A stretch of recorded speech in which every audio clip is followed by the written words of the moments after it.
Come on, Mikey. Okay. Don't be shy. I'm not. Right? Yes. Come on. All right. Okay. Ready? Yeah. 1, 2, 3. command control.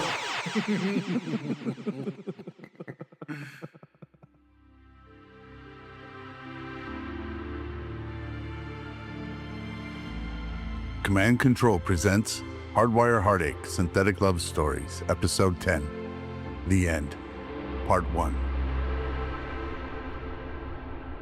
Shortly after setting the ship's stealth matrix and setting the autopilot to follow the Varangian, Abira and Mikey quietly sat outside the infirmary on board the Proteus.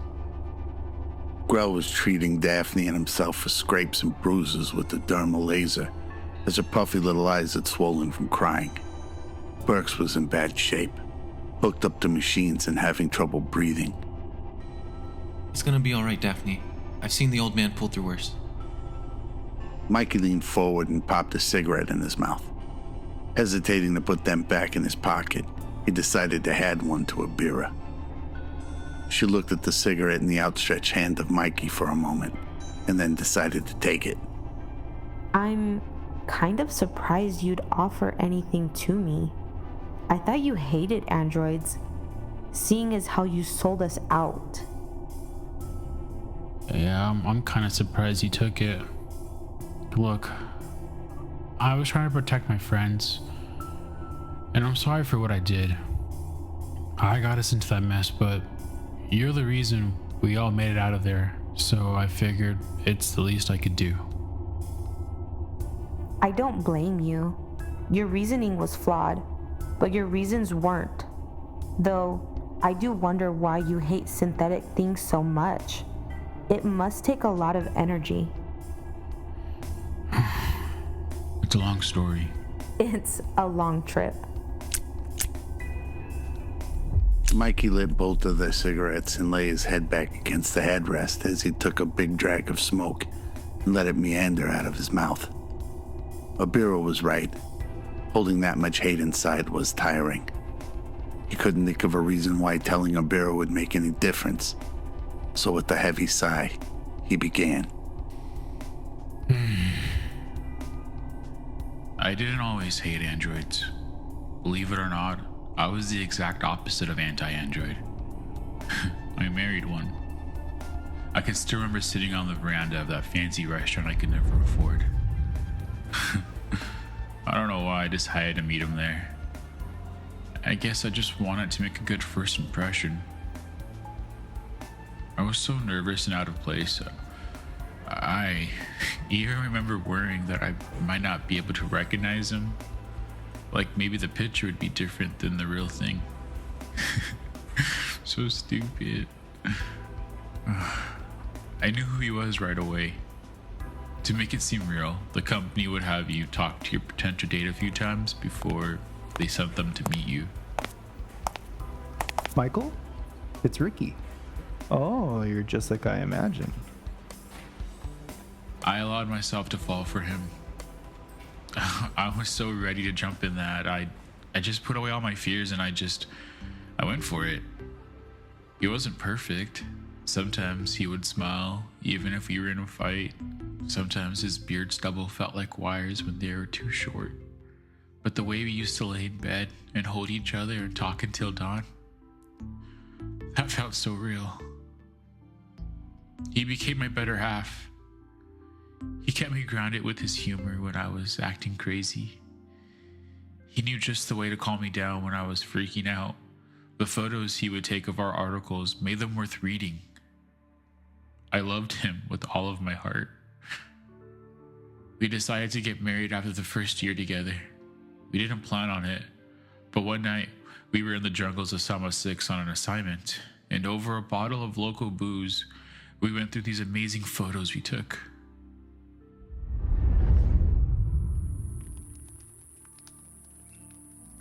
Oh my god. Look at that one. It's so gorgeous. It couldn't possibly look better than you'd look in this candlelight. Stop. I'm covered in bug spray and sweat. You're a crazy person. I'd still choose you if you had twice as much bug spray on. Aw, is that supposed to be romantic? Not good enough? Then what if I asked you to marry me right here and now? Shut up. I'm being serious. Will you marry me right here and now, Michael Sullivan?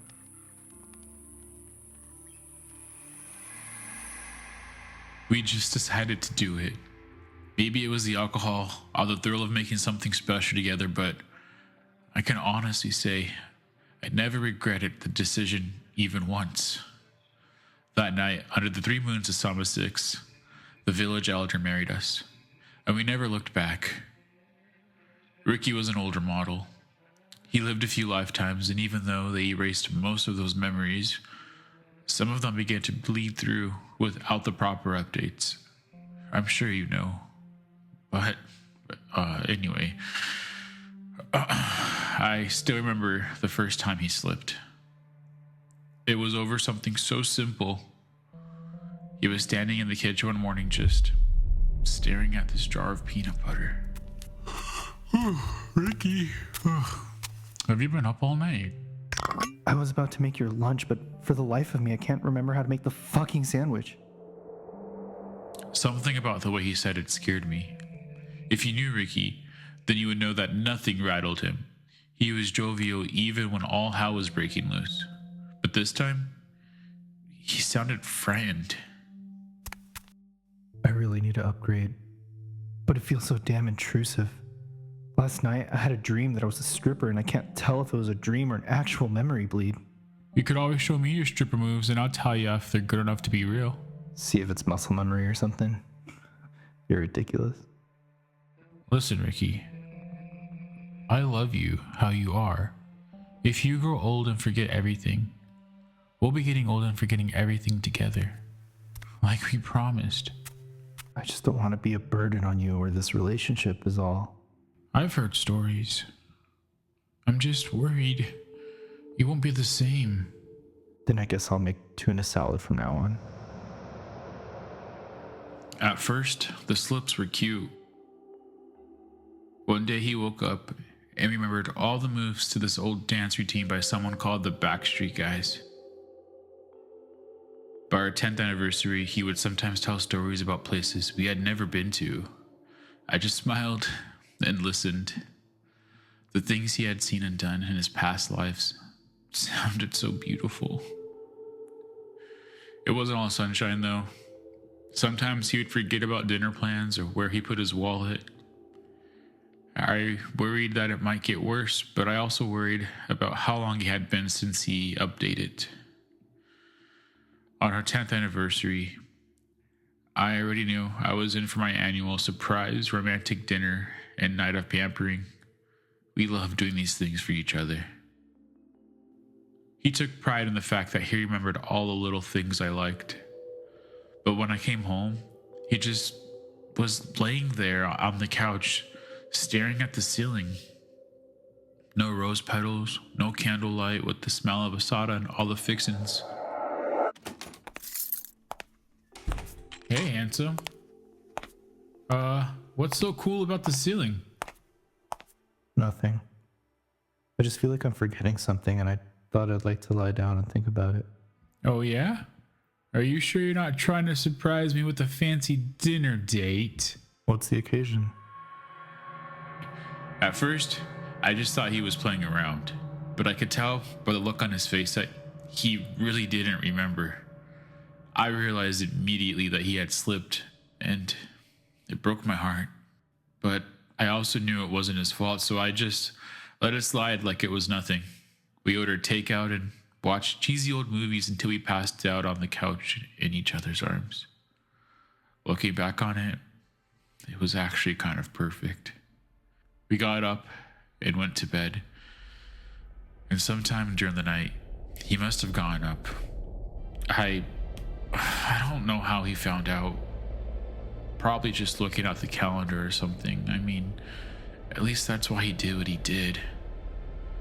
I found him in the morning sitting on the couch with all the wiring still connected to him. He looked at me like a blank slate. Ricky? Oh my god, Ricky! No! No, Ricky! Predetermined love interest? It's model number 256852, manufacturer Sun Robotics. Oh, you're just like I imagined.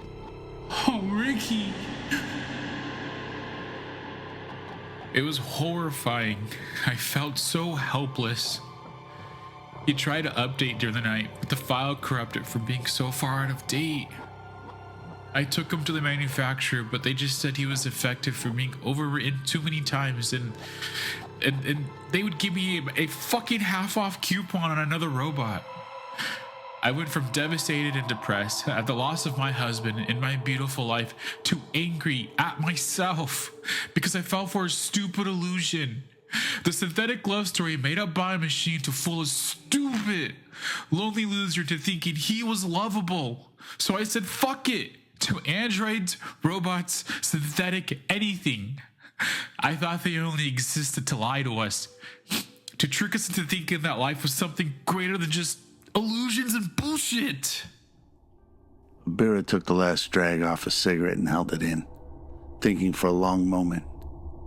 She snuffed out the cigarette on the bottom of a shoe and flicked it across the hall into the trash. I appreciate you telling me your story. I understand your anger now. But if life is just illusions and bullshit, wouldn't it be best to have pleasant illusions and romantic bullshit? It would be best if it was real. But what is real?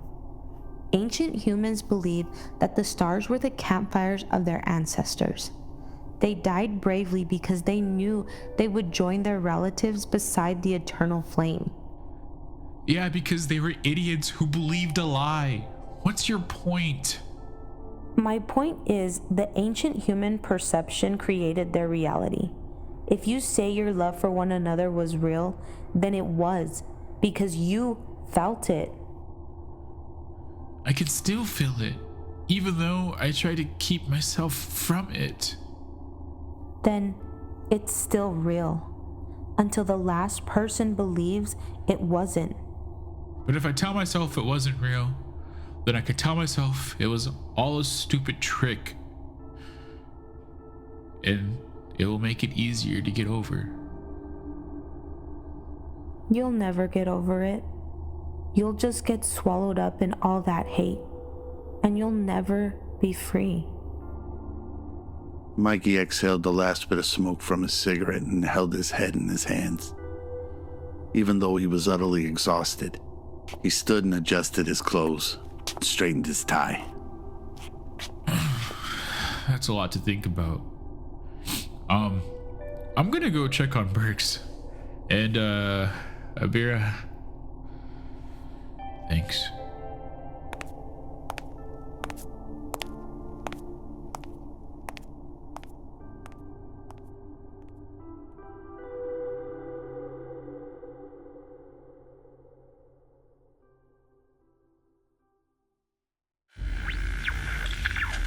This is Fleet Admiral Conlon of the Xerxes, leader of the Reckoner's Armada. What you are hearing is an open message for all to hear. If you are in bondage or the crime of being born without papers, or maybe one of the countless slavers, breeders, and abusers of your fellow humans across the galaxy, the message is the same. The reckoning is coming. We will find you, and we will set things right. CO1 sat at the helm of the Xerxes as she listened to the message that her commander had just drafted, going over the airwaves for the first time. An uncharacteristic grin plastered on her face as she watched a group of 12 fighter ships escorting passenger barges from the now scorched and smoking slave cities on New Borneo. In merely a week's time, the numbers had almost tripled after winning and raiding half a dozen slave colonies and soldier farms. Their tactics that had once revolved around stealth and the element of surprise had evolved into full-blown military invasions. Even the slavers who saw them coming were no match for the military precision of the Matchbox soldiers. We have just finished searching the planet for life forms and have neutralized all immediate threats, Commander. What about civilians? No casualties, I trust? Unfortunately, a few, sir. There are always a number of victims that fight for their captors, probably out of fear, but our conversion rate is almost 90%, so most of the civilians we save choose to join the cause. Good. I can't say it's safer than going it alone, but at least we can keep them from getting scooped up by more slavers. That's not the recruitment speech I'd give, but it's a damn effective one, Fleet Admiral, sir. I can't believe I'm saying this, but I think I actually liked the sound of Captain better. That'd be a breach of protocol, but suit yourself, Captain. Tilting his head to the side, he gave a look of resignation and arms folded behind his back, looking out across New Borneo as it slipped into the distance. We've also heard reports that Mizukawa and an assassin regime rendezvoused with a jettisoned cargo from, get this, the Varangian. Standing quietly across from CO1 on the sleek, black and metal deck of the Xerxes, the crown jewel of his new armada. His army had stolen her from under the noses of a military ship manufacturer who used paperless microwaves as slave labor. An entire workforce of engineers and laborers who now crewed the very ship they made off with. Keep an eye on both of them. There's no way we're going to emancipate the enslaved souls of this galaxy without crossing Mitsukawa at some point. I need as much intel on him as I can get. We can definitely keep tabs on Mizukawa. He's not the type to move in secret. Images flashed in front of CO1's vision as she surveyed and navigated the entire fleet telepathically with Xerxes' advanced neural system. Not fully acclimated to giving telepathic orders, her head nodded and she muttered under her breath quietly before speaking up to relay to Conlon. The Varangian unfortunately opened up something that looked like a wormhole and disappeared like some sort of ghost. But the drones caught on to a heat signature of some unknown cloaked ship that snuck off toward the colonies. We are currently in a surveillance pattern of the vessel. I've got to admit, Admiral, you are picking this up at an amazing speed. None of this would have been possible without you. I was born to lead, sir. Genetically synthesized, maximized, and modified to adapt and conquer under any circumstance. You, however, have what people call a talent for leadership. I was created for a wretched purpose and lived a wretched existence before this. I don't even have a clue what I'm doing most of the time. It's probably all been a case of epic dumb luck that we made it this far. Dumb luck or not, you have the most advanced and powerful fleet in the galaxy under your command, Captain. Your dumb luck has us sitting pretty. I just want to end this nightmare for all of us. I mean, actually caring about strangers? In this galaxy? Look, it's the beacon of hope that's guiding all of us. So do us a favor and stop saying you don't know what you're doing. It's bad for morale. Captain Fleet Admiral Conlon, sir. A smile cracked his lips, and he quietly nodded before filling his lungs with free air. The enemies might have been running scared, but they were most likely plotting after him at this very moment.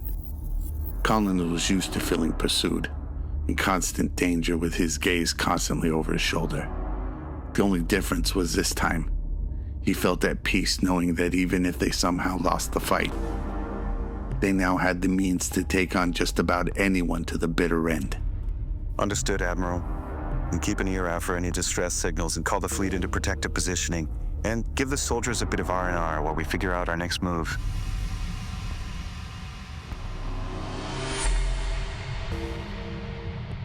Mariko sat in the complete darkness of the cargo hold on Mizukawa's ship. Her entire body was soaked in condensation as she rapidly warmed her body. She knew that this moment would become an eventuality. But since she had been returned nearly a week ago and no one had so much as checked on her, she had time to think about the magnitude. Failure of this caliber in Mariko's eyes meant certain death, and against her better programming, she strongly desired that outcome. This past week had been the most peaceful in recent memory for her, which was an abysmal realization. The lights came on with an echoing clap that made Mariko jump as if being pulled from some deep ponderance. Her shoulders tightened as the clicking of caiman skin shoes clacked down the metal stairs, and then... I requested diamond eyes and the child. At least, I thought I had. Teruo began to circle her now, his silk-suited arm carrying a sword, thumb already on the hilt.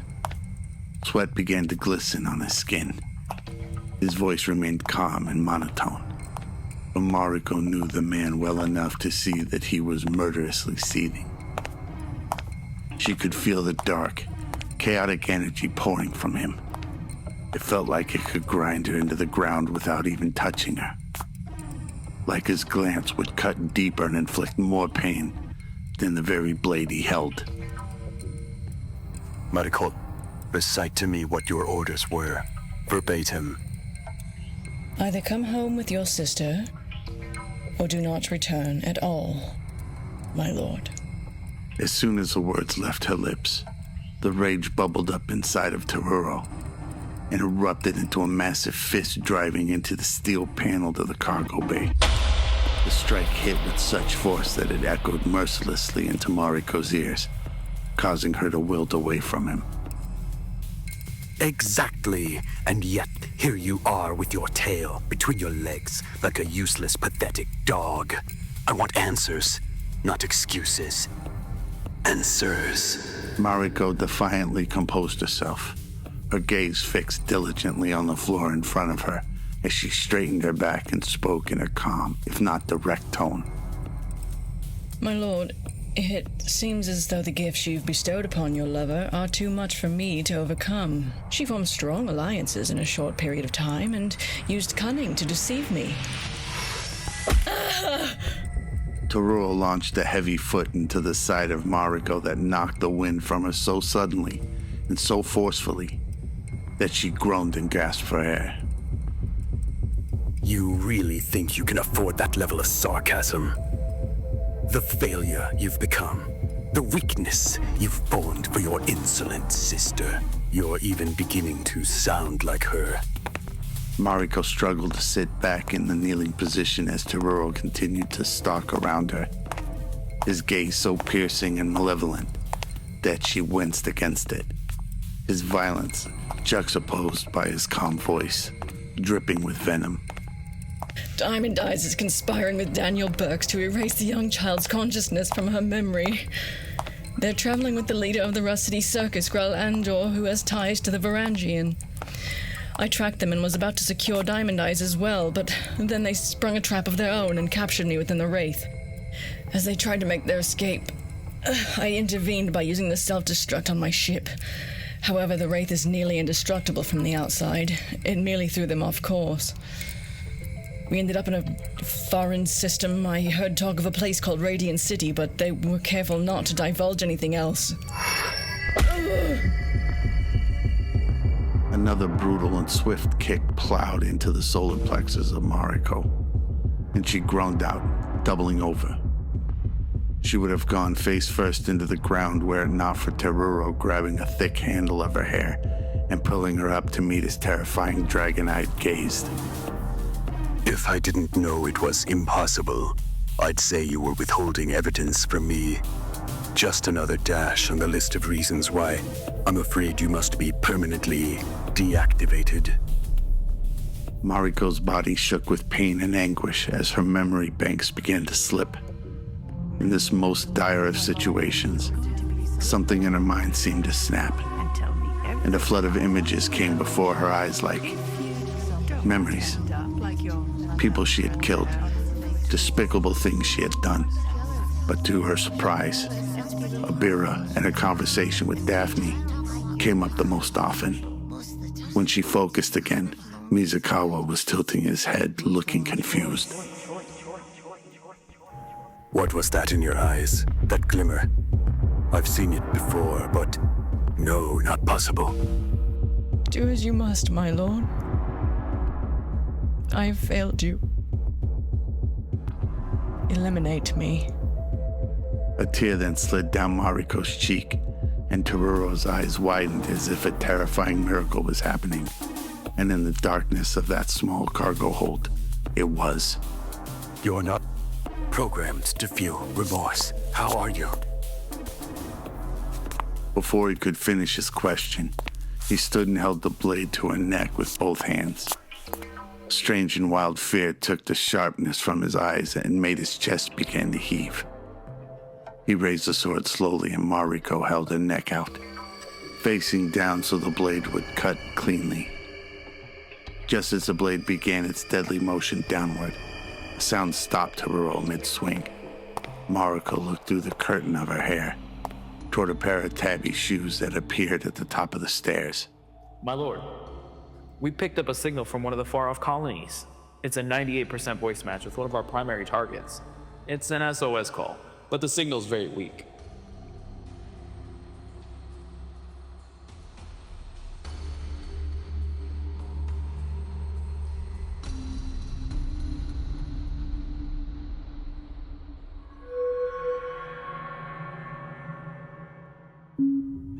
Well, we can't keep slinking around on impulse power for the rest of our lives. We need a heading, and I need a spaceport to disappear into. Any ideas? Topoli is most certainly a death sentence. I just hope the circus made it off the planet before Mizukawa got there. Sakonoko is a no-go. I've been hearing on the news that there's some sort of hijacking that took place, and I can't get a hold of Colin on his holo. We can't exactly park a ship with this level of technology at a well-known spaceport either. It would draw too much attention, and Teru's spies are everywhere. What about Agria 4? Isaac typed in a search of the system and groaned as a little green ball of terraform moon appeared on the screen, the smallest of the 4 celestial bodies in his system at the edge of the Milky Way. It's a microscopic agricultural colony. 10 miles in diameter, 3 light years away with no spaceports, no defenses, and less than 50 life forms. Sounds like a good place to die of boredom. Grandpa and Grandma Birx, they live there. They run the farm. Daddy stopped talking to them for some reason, but this is important. I'm sure they'll help. We are running out of allies. We just have to hope that whatever reason Birx had to not talk to his family isn't as serious as his injuries. The sound of static sizzled in the cool evening air as the Proteus came out of cloak and landed softly on the gravel island, awash in a sea of verdant green corn. Agria 4 had originally been colonized by an ancient group of East Coast Amish folk who fled Earth when their way of life on the polluted and ruined planet was no longer sustainable. Over time, an unavoidable contact with terraforming equipment and other advanced technology, their ideas as well as their religion began to evolve. Their population began to decline due to isolation, and eventually, androids began to replace humans in the fields. The Birx family sat in the seat of leadership on the microplanet, with just 2 other families calling the place home now. As the group escorted the still unconscious Birx, with Daphne leading confidently in front, Mikey looked up to the massive red barn they were headed for, and noticed 2 figures making their way toward them in the evening glow of a massive planet hanging in the night sky. Hey, you've been here before, right, kiddo? Like, they're not going to be big mad that we're here, right? We used to come here every summer when I was smaller. But when I got sick, I don't know, we stopped coming. Yeah, I mean, he probably got caught up with, like, work and single parent stuff. Mikey spoke one thing out loud, but thought another entirely. Daphne just shrugged as she made her way to the approaching farmer in his overalls and straw hat. That this man was Daniel Birx's father. His aged gray eyes peered over the group that approached him, and as Daphne reached up for him, he took a step back. Grandpa Gus, it's me, Daphne. A look came over the farmer's face that looked as though he had seen a ghost, and a sadness softened his eyes with realization. Daphne lowered her arms, and her lip quivered a bit at the cold reception. Had it really been that long? So, he went through with it. May God have mercy on him. Who are the rest of these people, and where is your fool of a father? No sooner had he asked his questions than, in the darkness, his eyes set on his only son, badly beaten and holding on to life. He gently pressed his way past Daphne and Mikey, briefly exchanging glances with the rest of the crew as his silent Mark III stood in place with the blaster in his hands. You damn fool. I told you that running around playing detective was gonna get you killed one day. Hurry up. Let's get him inside. The gang hurried behind Birx's father and the Mark III android as they headed toward a bright red farmhouse sat atop a gentle hill, surrounded by the undulating corn that swallowed up every inch of free ground. Roads and pathways connected the dots like floating islands. As they stepped onto the white wooded veranda, Gus held the door open and hollered into the massive house. Maisie, come quick. Maisie. Birx's mother's face turned from surprise to terror as she saw the condition of her boy. It didn't matter that he was surrounded by strangers. In that moment, she would have walked through fire to get to him. She hurried them into a room and asked for help to move Birx to the bed. Daphne frowned a bit as she followed beside her grandmother. Grandma, why are you pretending you don't see me? Maisie stopped moving entirely and stared off into space as she heard the little girl call her grandma. She closed her eyes slowly and a sad smile formed on her lips as she turned to Daphne and kneeled down, scooping her up in a big hug. I'm so sorry, sweetheart. Oh, I've missed you so much. I'm just a bit worried about your daddy is all. Daphne, being finally acknowledged and then enveloped in a warm embrace of her grandmother, peeled away the tough, grown-up exterior, and big tears began to form in her eyes. Oh, honey girl, you're safe now. Why don't you go ask Grandpa Gus to make you a peanut butter and jelly sandwich? You still like those, right? Uh-huh. Yeah. Daphne nodded and wiped her tears away as she wandered off into the kitchen. Maisie stood up and looked at Abira, Grell, and Mikey. Afanov had elected to stay with the ship, but Abira wisely took the control chip with her in case he decided to leave unannounced. Mikey took the opportunity to introduce everyone and update Maisie on the situation. She held one hand on Birx's forehead and the other to her chest as she took it all in with a wide-eyed stare. You've all been through a lot. Let me fix you something to eat and get the guest rooms ready for you. I'm sure you all must be exhausted. A week passed on the quiet farm and Birx began to regain consciousness. Though he could still barely get out of bed, everyone was enjoying the quiet and relative serenity of the farm as they all tried to make themselves useful. Grell fixed a few old Mark III automated farmer droids he found in the barn. Abira and Daphne sat on the veranda one evening, watching the corn dance in the wind as Gus and Grell tinkered with one of the androids. Abira, I feel like everybody's keeping a secret from me. Did I miss something? What did I do? Did I do something wrong? Your father should be the one to tell you when the time comes. How come and why can't you just say it? I just wish everyone would stop acting so different. Everyone has come to terms with what has happened. After what we have seen and been through, we are different now. I just want the bad guys to leave us alone so Papa and everyone, we can all be happy again. We can't change what happened, Daphne. We can only affect how we react to it and how we can make sure the bad things never happen again. Afanov grinned as he found an old SOS communication station that all colonies were required to have back before the fall of the human empire. Sitting at the antiquated SOS beacon, he flipped on the receiver and spoke into it. SOS, please respond. I am trapped on an agricultural planet and need evac. Before he knew it, hours had passed of him relaying the same message to nothing but empty space. He had all but given up when a haunting transmission came across the static of the old radio. Your SOS transmission has been received. Please reveal your coordinates, and we will send a ship to ferry you back to civilization. Afanov unknowingly broadcast the location of the crew to Mizukawa. Who now can stop him from retrieving his prized possessions? Is this the end for the gang? Find out next time on Hardwire Heartache, Episode 10, The End, Part 2, Conclusion.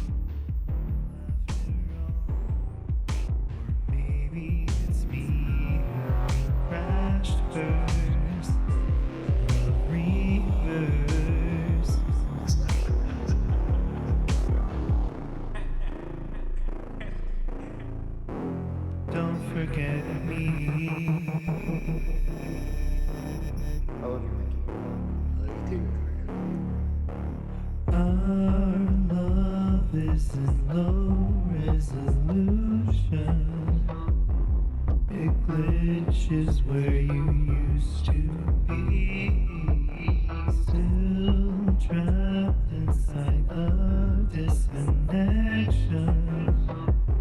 Still wired to a memory. Yo, Grandma,